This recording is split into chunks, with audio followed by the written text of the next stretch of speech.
So this morning we talked about energy, exertion, the fourth, the six paramitas, and the idea is to talk about energy, not so much the way it is used conventionally, but try to understand a deeper way that works. And I can start right out with that word, deeper. So another metaphor that has been used before.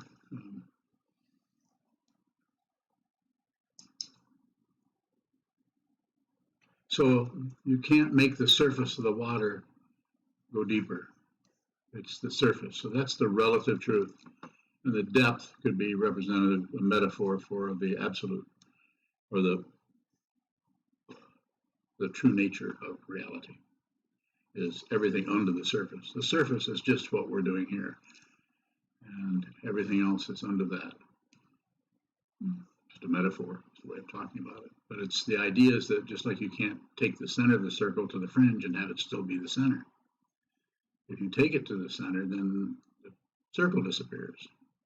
So it's just a metaphor. And it's difficult to find metaphors that really are workable, that don't somehow just either irritate us,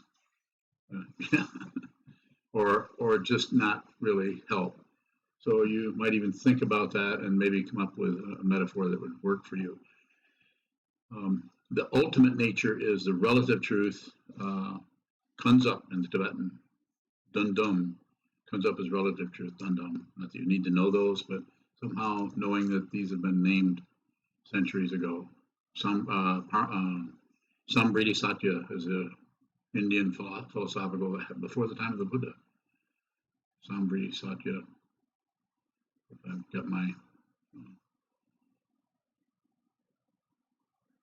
Sanskrit down. Sambriti Satya is relative truth. Satya is truth, Sambriti is relative. Paramartha is ultimate, and Satya is truth. So Paramartha Satya.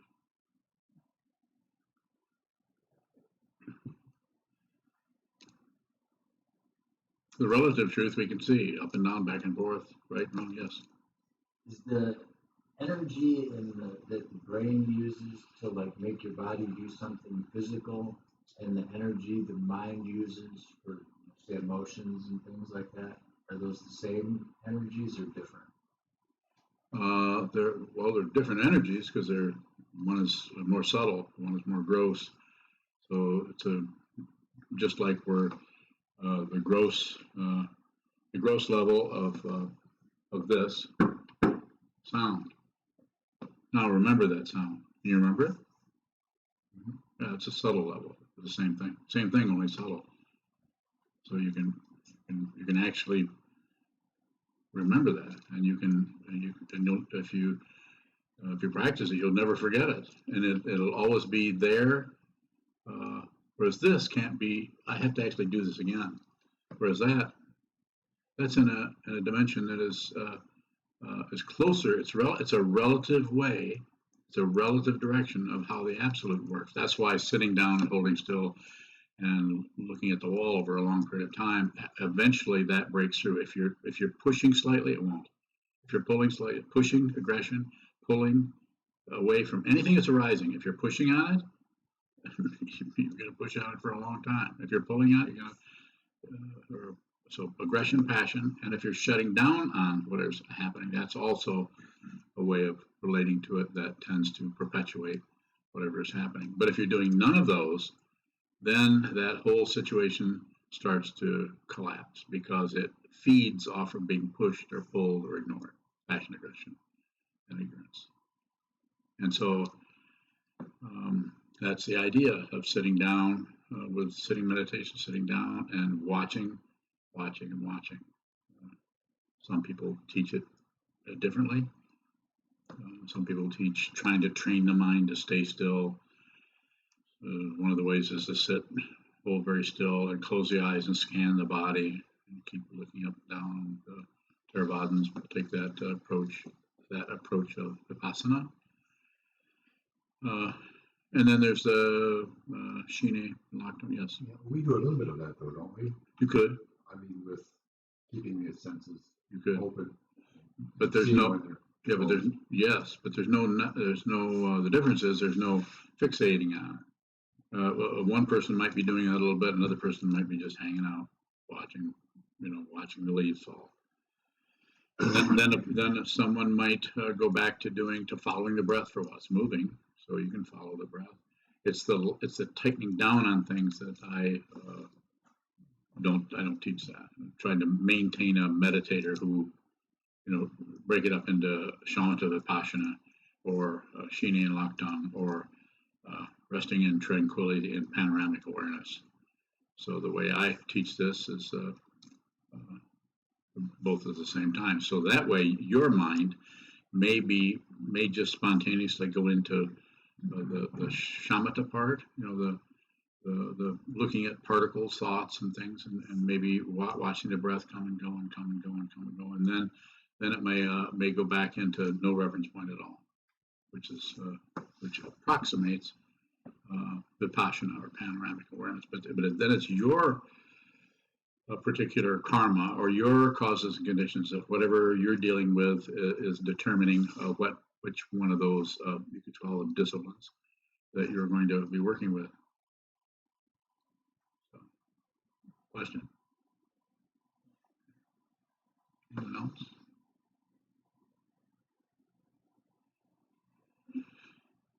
Christina? Could it be said that insight is sort of outside the realm of the three poisons? When insight, say we've been pushing and pulling, and all of a sudden there's a insight. Probably there could be something there, but it would be very low density, very low frequency, probably not much. But it might be the relationship to that might be part of what the insight is about. Just to see that you have insight that you're actually being aggressive in a really subtle way. Very subtle aggression is hard to see. The ego, self-centered mind, that part of the mind that thinks there is something that needs protecting, also protects its ability to defend itself and has that as a modus operandi, or is it operandi? Correctly, go ahead. Operandosity. I like that. I like it. It's fructose. And in Poland, it's operandikowski.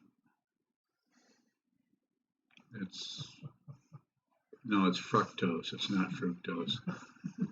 Only a person interested in growing fruit would say that. Fructose rhymes with fruit and toast.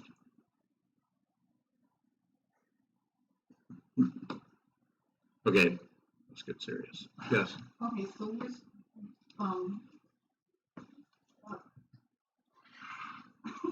okay, let's say this. So is there a continuum? We move from the grosser levels into the subtle levels, right? And we have the mundane level, and we have the esoteric level, and are we aiming at trying to move along that spectrum with greater ease and facility so we can? No. Everything you described is relative. The minute you start to describe the absolute, the closest we can come is just say absolute, and even that is extra. So it's setting up some kind of so you can't actually say it or describe it. I'm using the metaphor of surface of the water and then the depth. But even that is, it might help a little bit. Center of the circle and the fringe. Center is you, and everything else is the fringe. So help somewhat. So the way that's talked about in the three modes, which some of you may be familiar with, is paratantra, or the relative dependent origination that shows up as this is dependent on that, is dependent on that, dependent. There's no solid self anywhere. There's just the interdependency. And then parikalpita, we impute or look at that situation, and then we put names on everything and give a value to this and devalue that and separate things out, everything from things to our world and our philosophies and people, and make it very complicated. And then if one enters the spiritual path and practices strengthening, to use the relative way, the awareness, so you're prioritizing the witnessing, seeing, receiving part of the mind, rather than the part of the mind that adds things up, tears things down, or shuts away. You're using that to basically see deeply into the relative situation, and to see the way we add on our ideas and our imagination to that, to be able to see that totally, that actually what that is. This is called the perfected nature, or Parinishpana. And this comes out of the Lankavatara Sutra and the teachings of Vasubandhu, Vasanga. I'm not sure. Samdhi Nirmochana Sutra shows up lots of different places. It's called the three natures of the three own beings. And that's another structure for being able to see the way relative and relative truth, this dependent upon that, dependent upon that, dependent upon that, dependent origination is modified or covered up by our ideas about it, our projections, our opinions, judgments, beliefs, disbeliefs, and so on. Covers up the fundamental nature of dependent origination, so we can't see it. And we see that. So then when we see through that, or see that that is happening that way, then everything is seen as dependently arisen. And this is or the perfected nature, or the complete nature. And again, so people in the past have thought about how this looks and have come up with these structures to help us, because these structures align with, perhaps you could say, we don't know, there's no individual that this is attributed to, but it's just a way of using concepts to help encourage us to continue to look and to try to see as deeply as we can into whatever is occurring.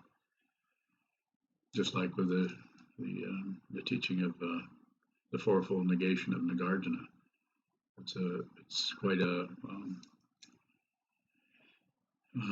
if you follow it and contemplate it, it's kind of an interesting way that he takes everything and kind of just takes everything apart. So it's hard to take a position on anything, saying it's neither this nor that, nor both, nor neither. So you can't find any solid entity anywhere, because everything is dependent on everything else for its apparent identity.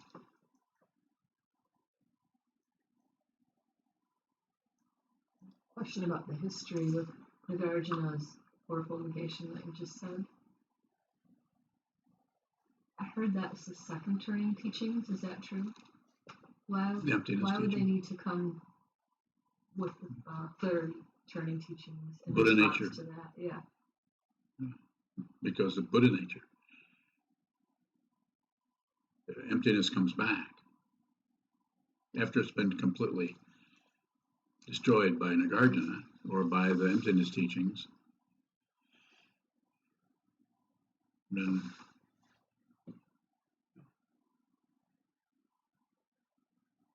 It's saying not this, not that, not neither, not both. It's not denied. Not both, It's not. okay. It's not neither. Isn't negating coming back. Okay.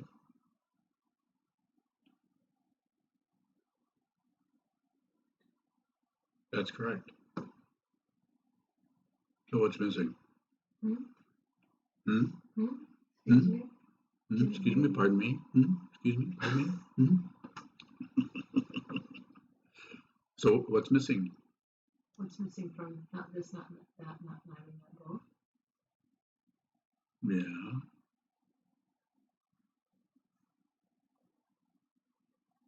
Is there anything missing from An affirmative statement. that? Okay, what would it be? Just this. And what is this? Just this. And what's that? Progress.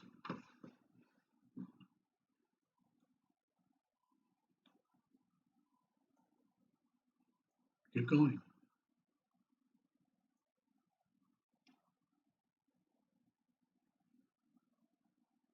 Go ahead. Well, was the question, if that's true in the second teaching, why was there a need for a third turning? It wasn't necessarily a need.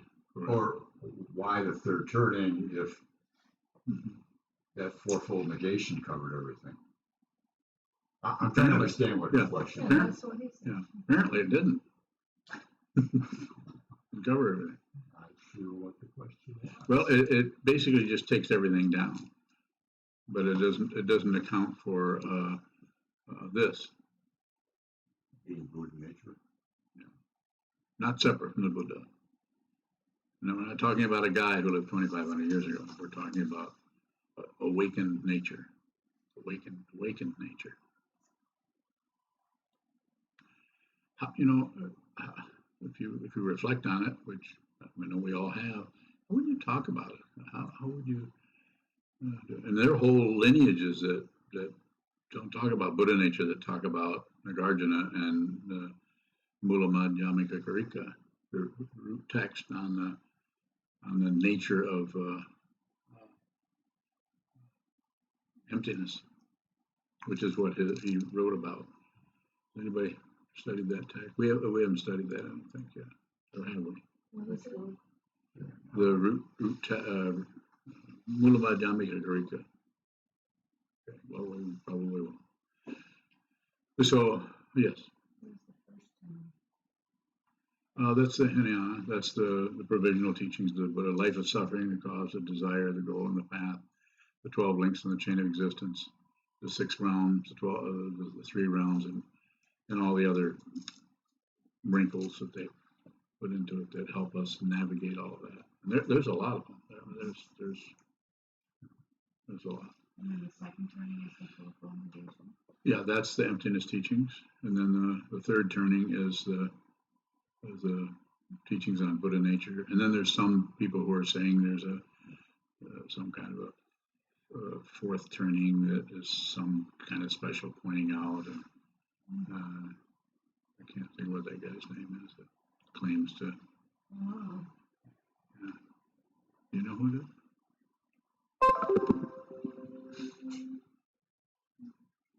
HP does.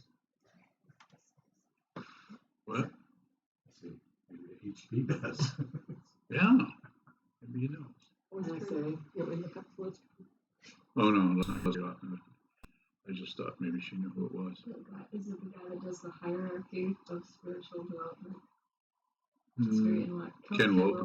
It's not Ken Wilber. It's someone I think that is acquainted with him or knows him, or and I'm not here to mock them or say that's wrong. Maybe people need to. There's some people that can benefit by studying in that way. So that's all right.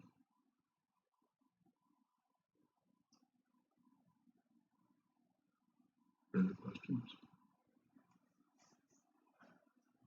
How can we work with the concept of energy?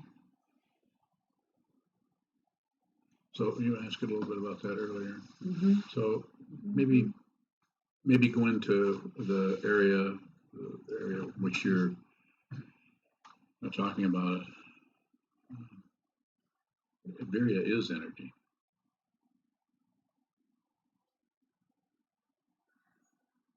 So the concept of energy is not particular. It might be energetic, but it's using a concept about something that seems to be moving or seems to have some kind of dynamism to it, like light a fire, and all of a sudden there's all kinds of heat energy. Energy is sometimes said that energy is in everything. You have to release it some way by changing its temperature, releases it. So there's some kind of various things going on energetically. It seems to take lots of different forms, just like the heat in the body generated by food. So how does that work? I mean, how you would have to probably study biology about to see how that works. So I'm not sure what direction. I'd be happy to go there if I can. So, for some reason, I'm having problems understanding why energy is a topic.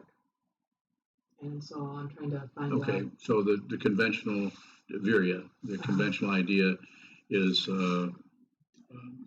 people,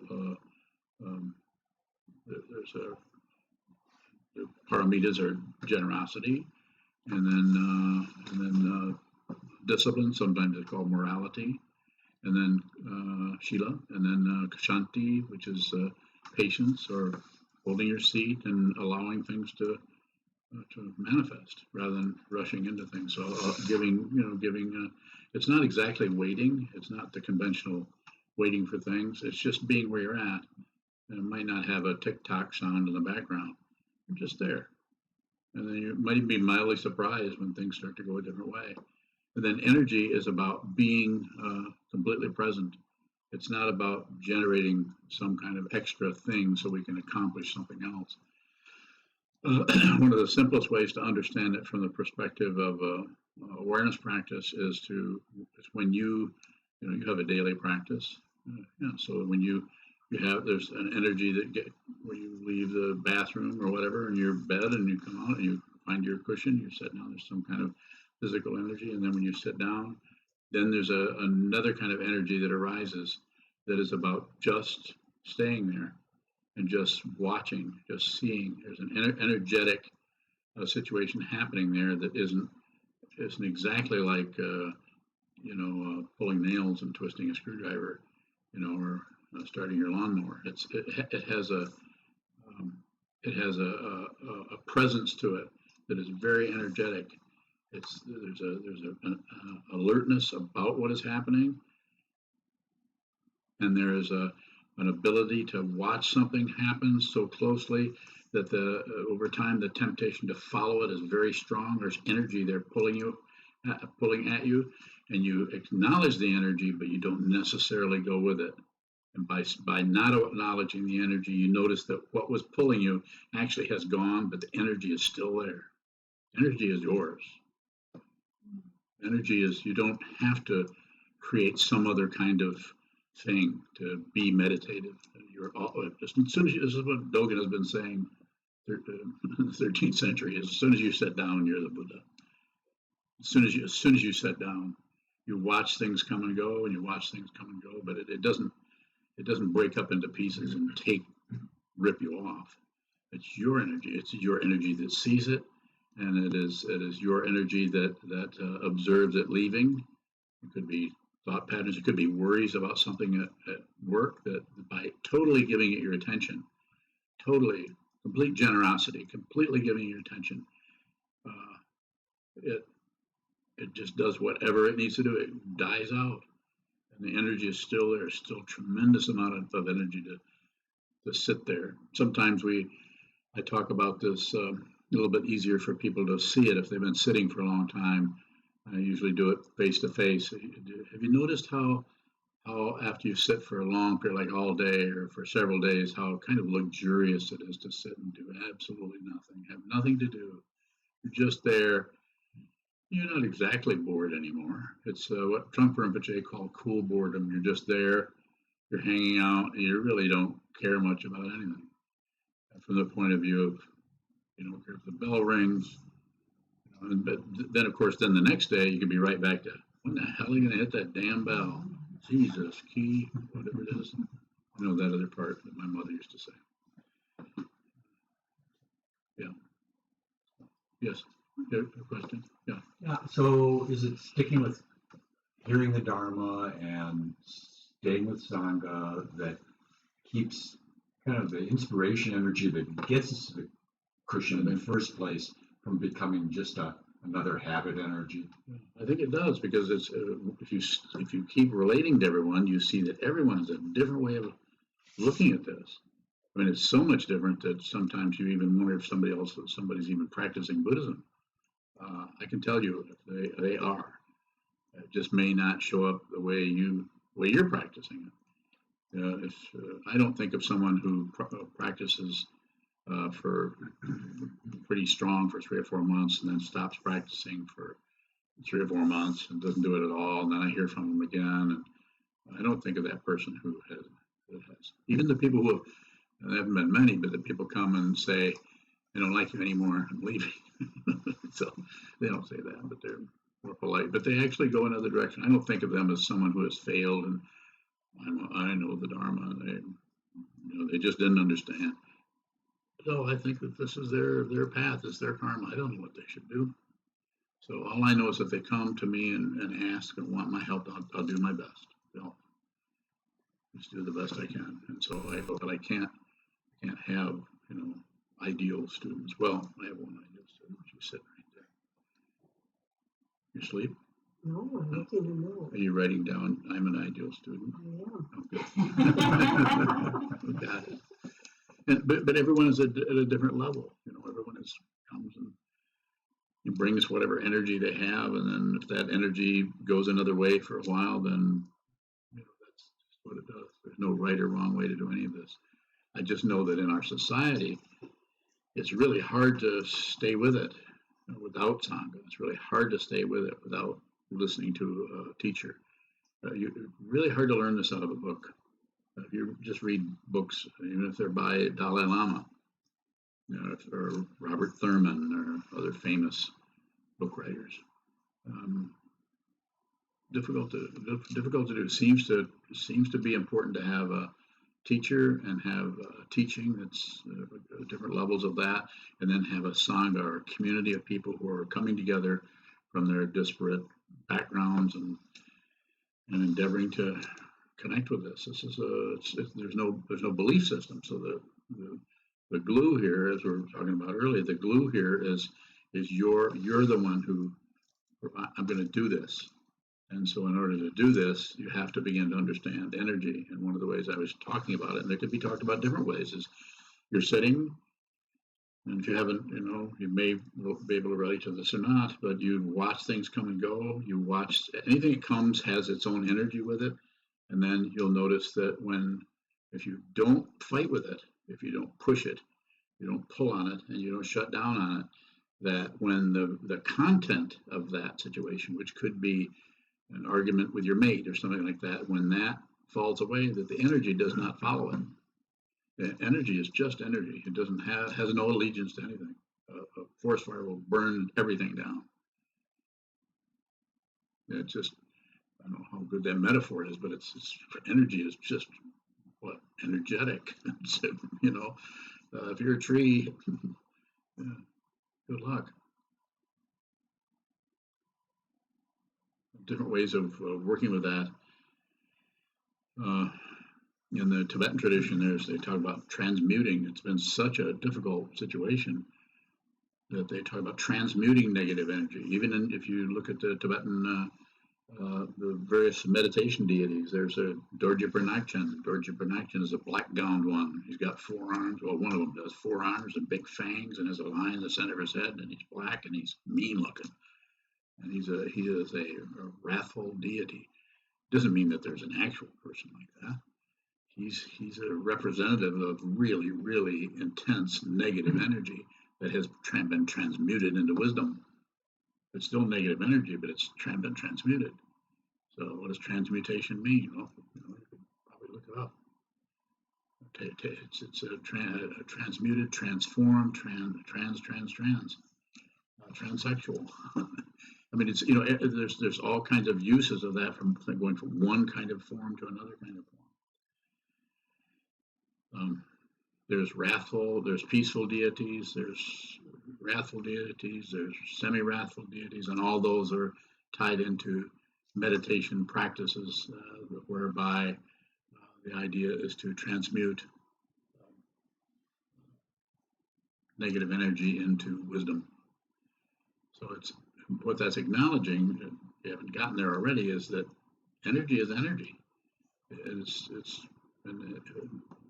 and if it's in the service of negativity, the conventional kind where we see people being killed, you still have to transmute that energy. You can't.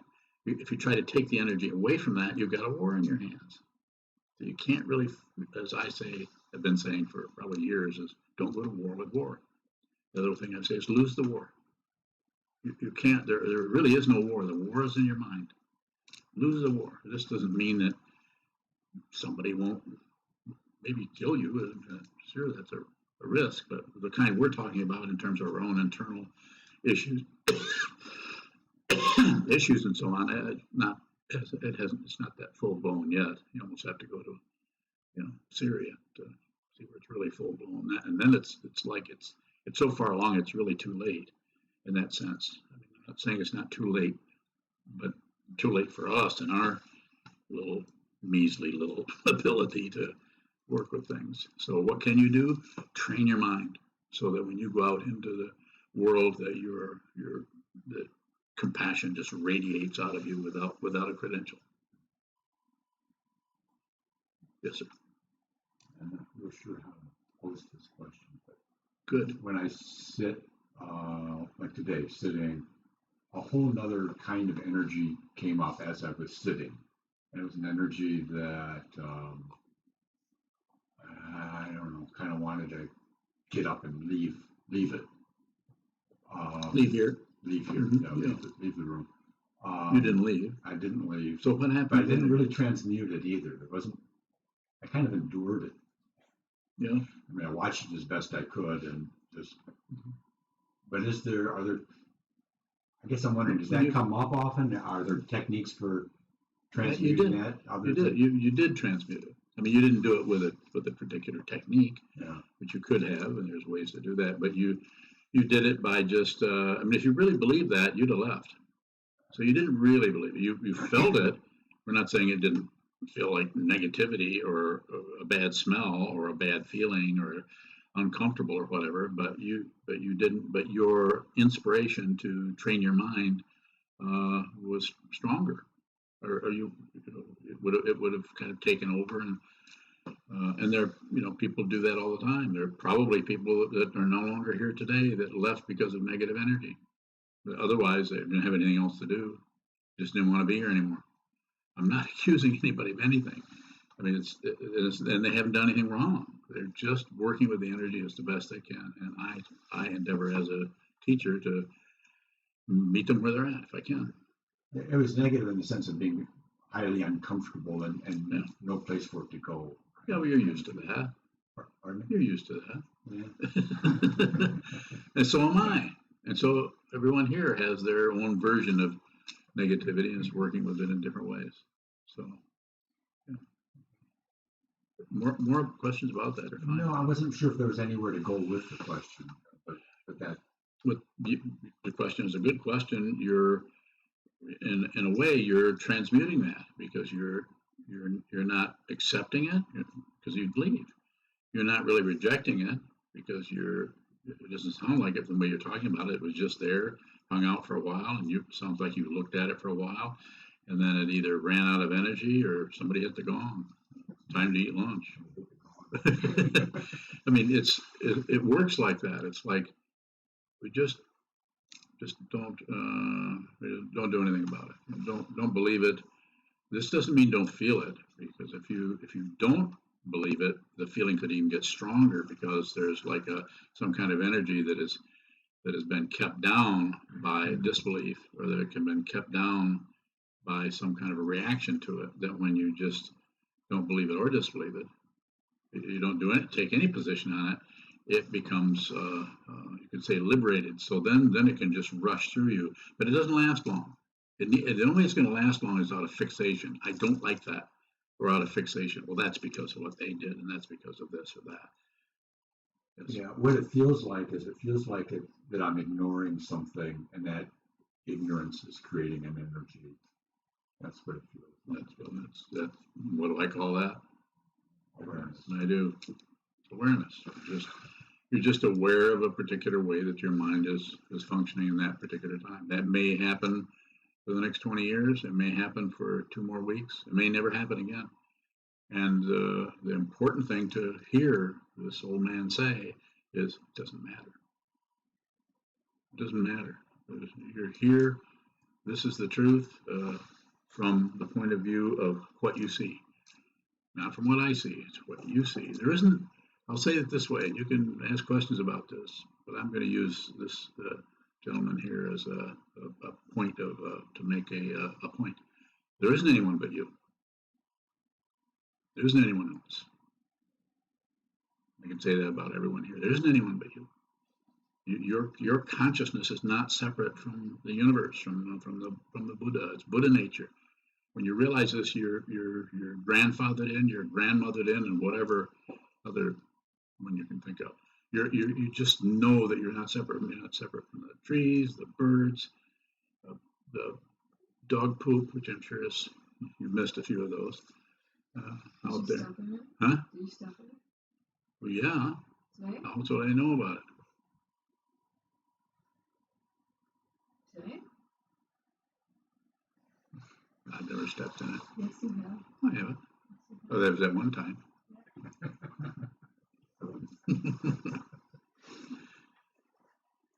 So not separate.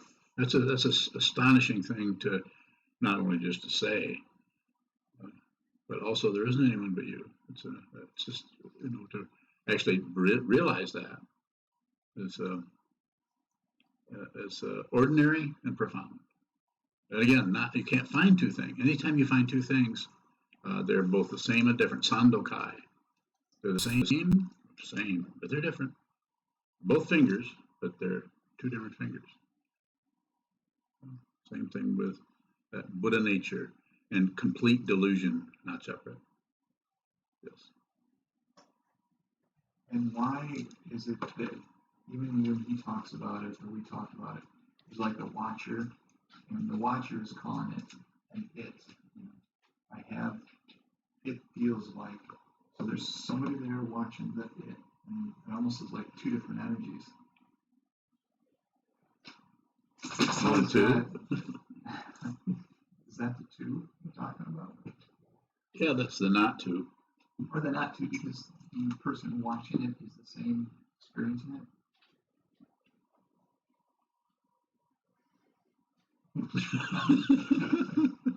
Yes and no. And not trying to be difficult, but it is a yes and no. It would have to be, because we're using relative concepts, structures, names, forms, ideas, elaborations on things. It would have to be both and neither, as Nagarjuna talked about. Not this, not that, not both that, neither. Fourfold, not this, one, not that, two, not both, three, and not neither, four. Yes. Now you forgot about five, which is Buddha nature. Yes. Okay. Wow. Well, good to see you. Good to see you. Did you blow yet?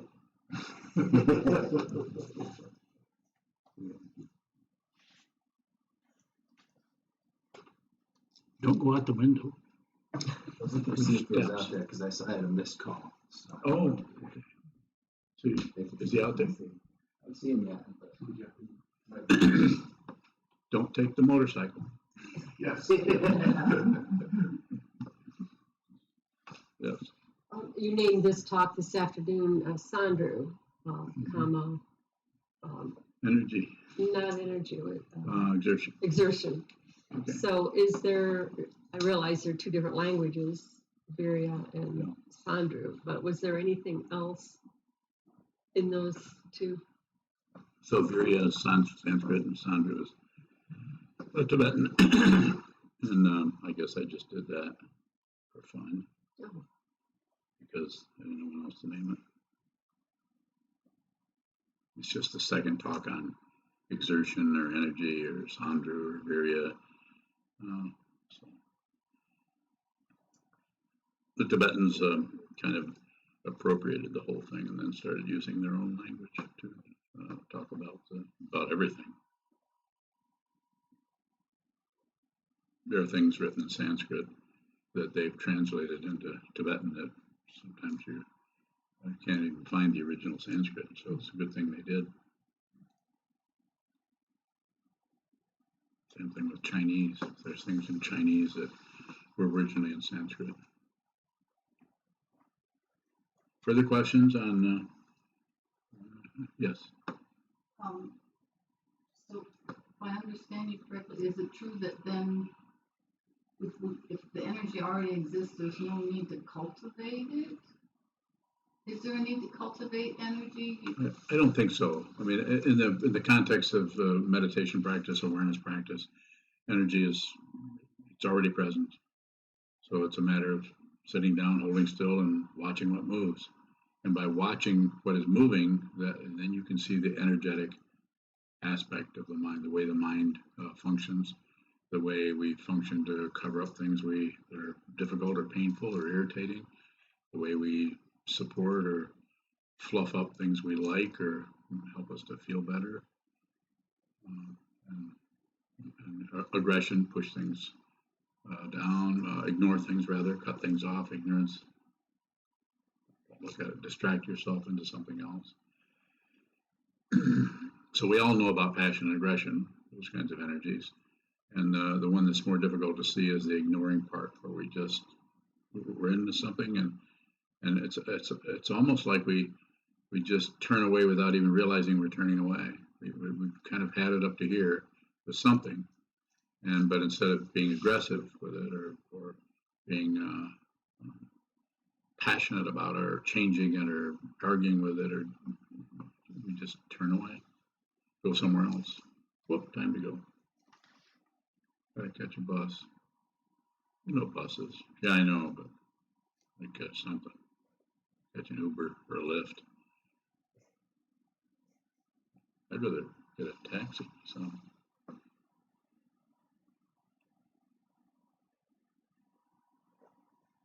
Yes. So what if we don't seem to be able to, if we don't cultivate or generate energy, what if we find we can't get to the cushion, that we're somehow lacking in? How do we handle that? I think it's important to find a way to do that, and sometimes I suggest to people that they just, if the interest is there and the inspiration is there, you can probably, out of the 24 hours in a day, you could probably get. I think getting to it is important. Staying there for a long time is important. Initially, it's first we have to actually come back and sit down for a few minutes. So that's how I would say it. If there's enough energy to study the Dharma, there's enough energy to work with Sangha, then there's probably enough energy to spend 5 minutes on the cushion somewhere. Is that what you're asking me about? Yeah, just schedule every morning at 6 o'clock. I sit, and you could start out with 5 minutes. I had somebody a couple of years ago had trouble, couldn't get there at all, and I said, well, start with go and sit for a minute. Let me know when you do that, and then I say every day add another minute. And they did that till they got up to about an hour and 15 minutes. A couple of months to do that, and then they went along for quite some time, around a year, so sitting quite a bit. And then life changes and so on came up, different things happened. And that person is not really in touch, a little bit, but not much right now. So, but I don't know what they need. I don't know what it's like to be them and their life and so there's nothing wrong. I'm not sitting back thinking, oh, it's terrible, or gee, you made all that progress. I would never say that to them. I wouldn't say much to them at all unless they contacted me. And I think, I feel that that's about respecting everyone's path. Respect the person next door who will never practice the Dharma. But just respect them for what they're involved with, their cat, their dog, their lawnmower, their job, their whatever they're talking about. Just give them, as I said earlier, give them your attention. It's very easy to do. It's so easy to just listen to someone, even if it's kind of crazy talk, but you can listen. Listen to what they say. What do they say? And then not interrogation, but a little bit of inquiry. So why do you feel that way? Say, another really good one. People don't need to be jump started particularly. Once the people start, you can just say, you can turn your head slightly and say, "How do you mean?" And they'll go into another 3 or 4 paragraphs. But it's about the relationship. It's about the communication with the person. It might not be a lot of communication. It might not be anything but just surface of the water. That person, the way they go down is to actually point to the surface of the water and say that's their spiritual path. If you can get on the topic of spiritual path. There's no depth, and that's not. I don't mean that criticizing. I'm just saying it's just a description. It's not bad.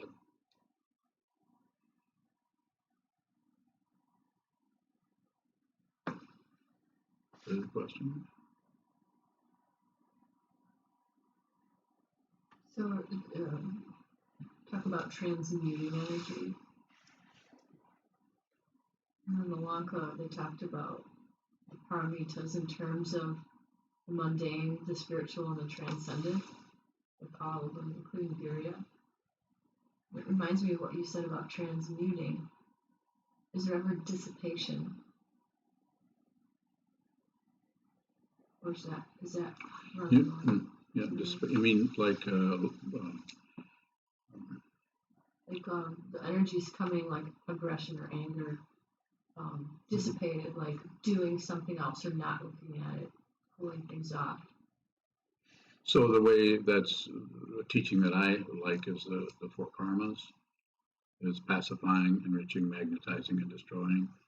So if is that what you're talking about, something like that, where your energy is coming at you and you pacify it?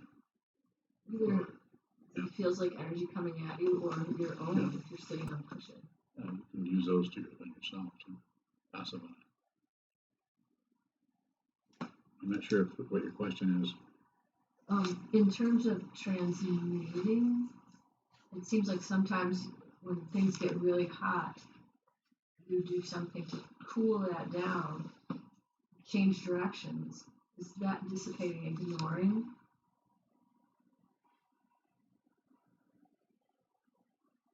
Well, it could be. When I say it could be, there's lots of ways that could show up.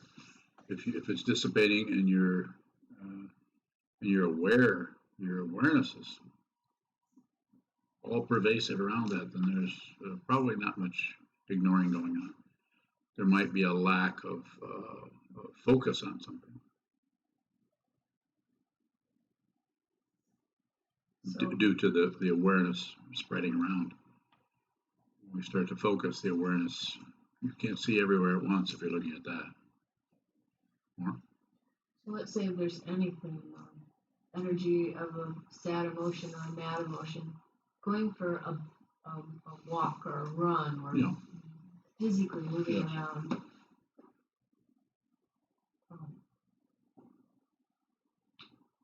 Is that ever? When should we do that, and when should we just look at it? That's something you'll know. There's no when to it. There's no like, well, this happens and no, oh, that's happening. Oh, don't do it that way. No, now do this. Oh, wait, give me a call when this happens. I'll interrogate you and say, move to the left. No, you're going to have to go straight up. Left and right aren't going to work. You need to send me money. I mean, really, I'm being silly, but I'm just saying, if you're in it and you're endeavoring to see things as clearly as you can, then probably you'll function out of what how it appears. It's situational, just like what we've talked about before is a situation ethics. You know, to lay a bunch of rules of ethics down is it's just childish, and it's a I call it FC, Frady cat.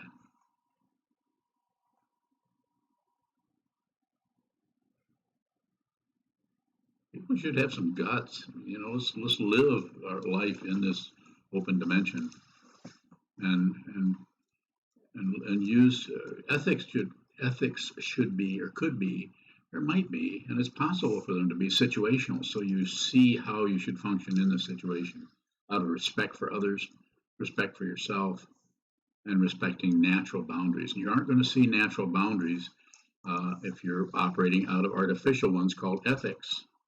Don't do this, don't do this, you do this, don't do that. That's why when I said to Kobun Roshi back in the early 90s, when I said, I'd like to take the precepts with you, he said, you don't take precepts, you observe them. That was very, very humiliating for me to be corrected. After all the time I've been meditating, he's correcting me. He must either think I wouldn't be a good student, or else I'm so advanced I don't need a teacher. What other things did I come up with? There's got to be other ones. I still don't know what he meant. All I know is the more I thought about it, the more I thought about I'm a fool. And he was just pointing that out to me.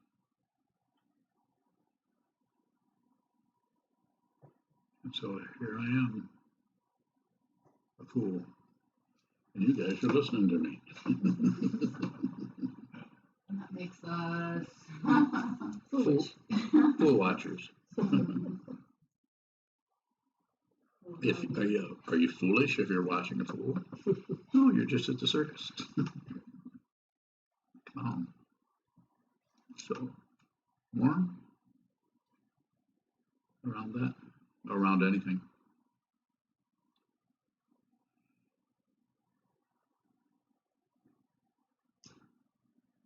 Awareness and energy. Does awareness take energy? Oh, I think so. So if we have energy, are we expending it Yeah. for awareness? Like I'm giving you my attention. That takes energy. I'm giving my attention to Jim. It takes energy. As soon as I do that, my awareness sees how this down here starts to die down because I'm looking at Jim, or now I'm looking at Ann. I almost called you by another name. Yeah. No, not that one. Jane. Yeah, I'll call you Jane. Johnson. Jane Johnson. So, more.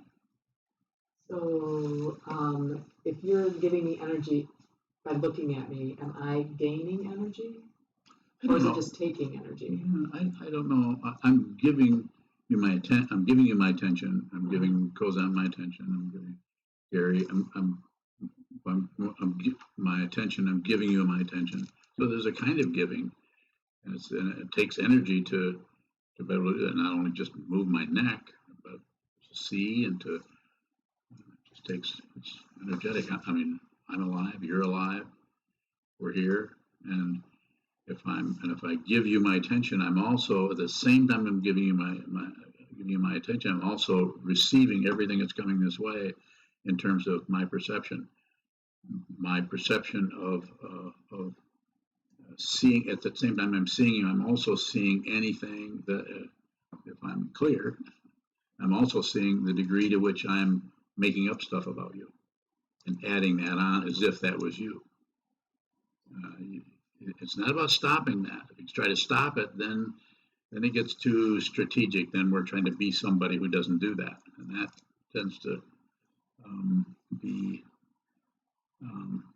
tends to just build up in a way that's harder to see. It's still self-centered. But if I just give you my attention, whatever comes this way, if I just see it, I'm not talking about separating out. Well, here's the part where I'm really seeing who you are, really receiving who you are, and then there's the part where I'm adding on that you're this or that, or some kind of a judgment or evaluation, or some kind of, to see all that, to see that clearly is just to give your attention, and there's a tremendous amount of energy that happens in that area. And So when we're on the cushion and looking at the wall, what is happening with energy there? Are we expending energy energy is without even, pardon me, by observing? yeah. There'll be an energetic. You know what it takes energy to stay here. It takes energy, and then when something comes up, similar to what Jim was saying, some kind of, like I don't want to be here feeling, or however that was manifesting. Then it takes energy to use that as awareness rather than as something you should do.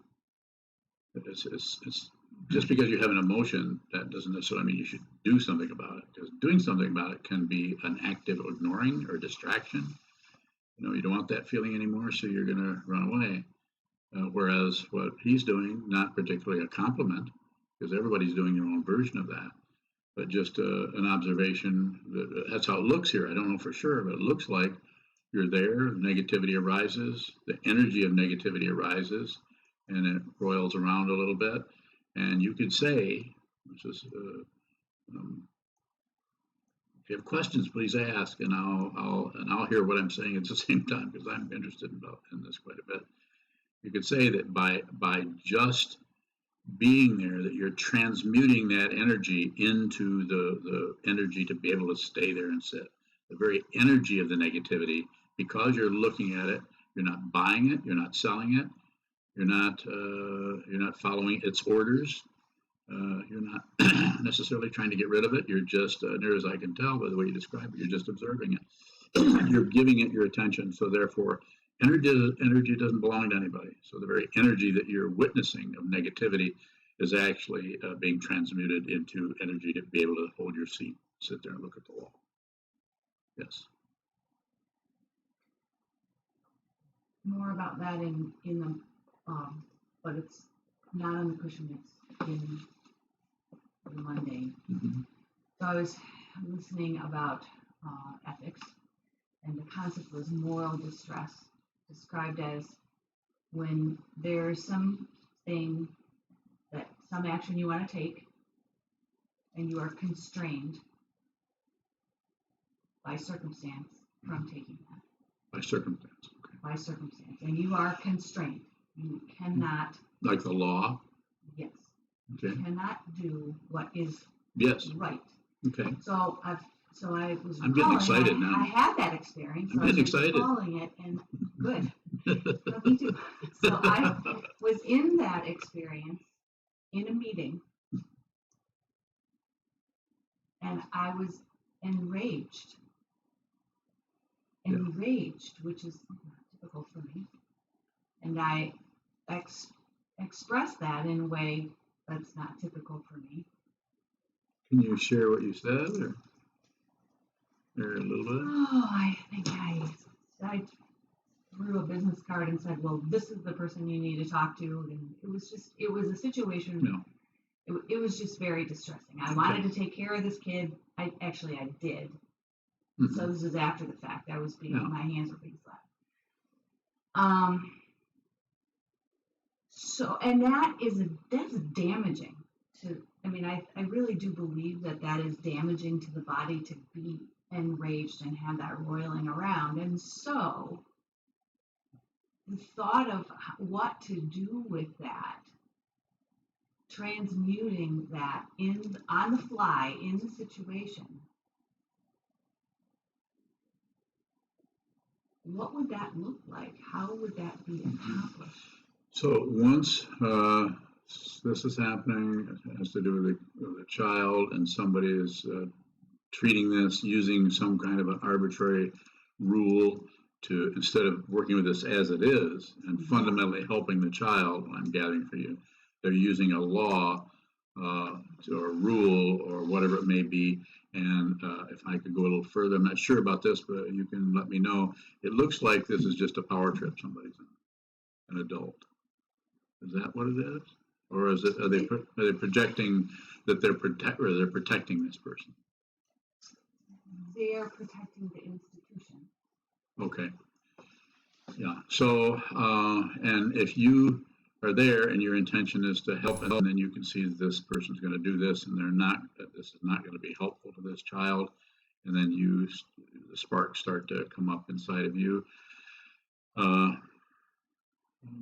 You may not be able to stop that, but you can be very aware of what's happening in that area. You can just be aware of it, and I wouldn't necessarily go in the area of how can I control that next time, or how can I that's.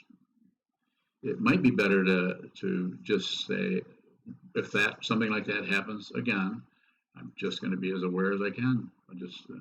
But I wouldn't try to go in and manipulate so you act better, so you act like a nicer, more. Nothing lasts, and even that situation is gone, but that will come back if you fight it. If you try to be somebody else, then that situation that same gargoyle can arise again, because you've created a situation by your response to it. Do you follow me a little bit? Huh? Yeah. Yes. Yeah. So you have to be careful of the right and wrong part. You have to realize that it's a complicated situation where there is no causes and conditions arise from beginningless time, and they're really, really complicated. I want to start swearing right now because they're complicated, and I just want to say, when that happens again, just be as present as you can. Look in that child's eyes. Look in the eyes of the person. Keep the business card in your hand if you can. But that's a very simple thing. The other thing you can do is, if that comes up again and you want to pull the business card out as if you're going to throw it, but then just turn it around in your hand. So do something very, very. Watch the same body language, because the body language is this is a body, speech, and mind. Your body language is going to be probably the only one you have access to. Can't control thought patterns. You have a say-so about the body, so watch what the body is doing in that area and trust that. And you'll find there's a tremendous amount of stillness in the body, even when you're really pissed off. There's a lot of stillness in there, and you can just take that business card and turn it around. You might still slam it. There has to be a willingness to throw it in their face or whatever you did before. It's never going to happen exactly that way, but something could happen, and you could realize that there's a whole lot going on with the body situation in there. Probably not only the child, but probably the other person has no idea they even have a body. I mean, an actual physical form. They are up in their mental situation.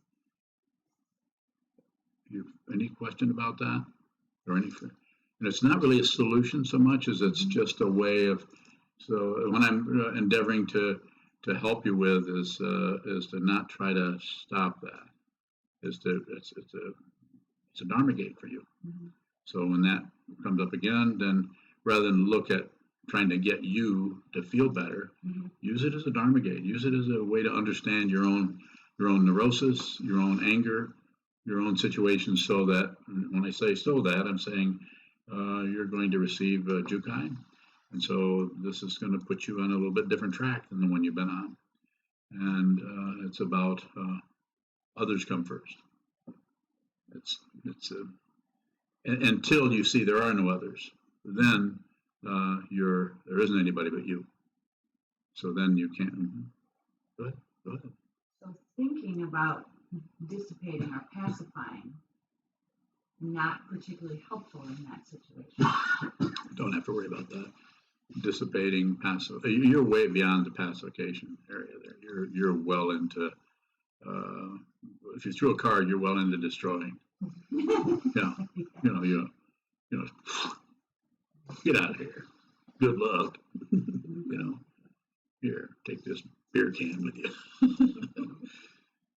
So, but you could, if you see that sooner, you could pacify the situation. You could magnetize. Magnetize it means take the energy you see roiling around there as ignorance or confusion or passion, aggression, and ignorance, and you can skillfully pull that into your territory.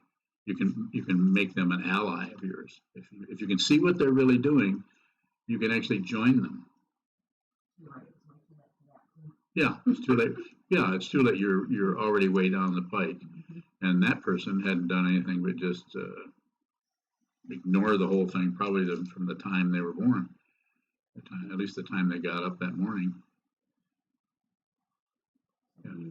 So don't. Be in the body. Yeah. So don't correct. Don't correct. Just it's kind of self-correcting, you could say. I hesitate to say that, but it's more like that. You see it so clearly that it just, whatever needs to happen will happen. If it doesn't need to happen, it won't happen. You don't really need to win. Not a war. Especially not a war if you don't fight. And you just, with that, you might have to have a little bit of a delay in there, the turning the card around, a little bit.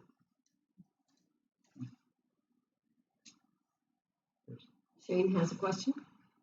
Shane would have a question. Yeah, from Texas. Shane. Yes, Shane's going to Texas. Way from Texas. What time is it in Texas? It's 4 o'clock. Or is it 3 o'clock? Well, It's 3 o'clock. He asks, what is the mirror-like wisdom that arises when the Vajra energy is transmuted? You know that secret teaching.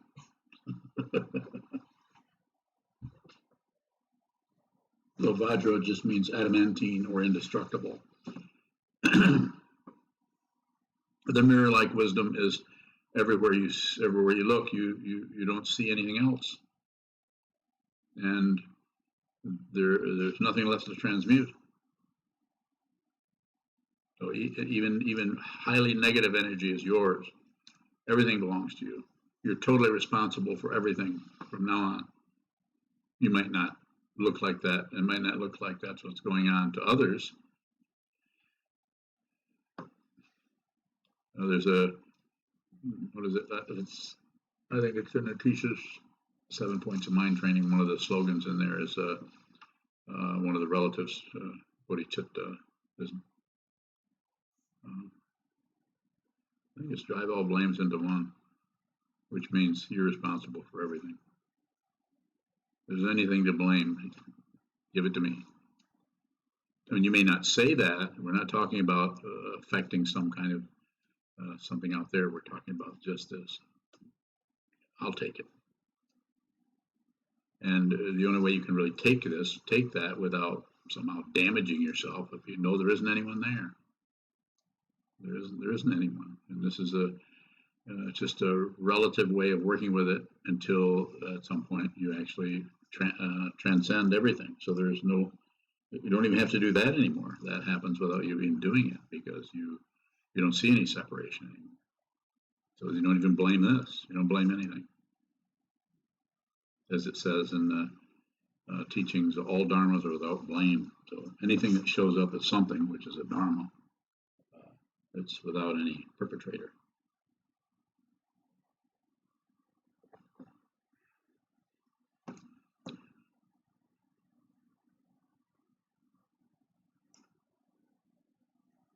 Any final questions? Everybody ready to go home and watch South Park? Nah. Okay, my friends, thank you so much. Thank you. Thank you.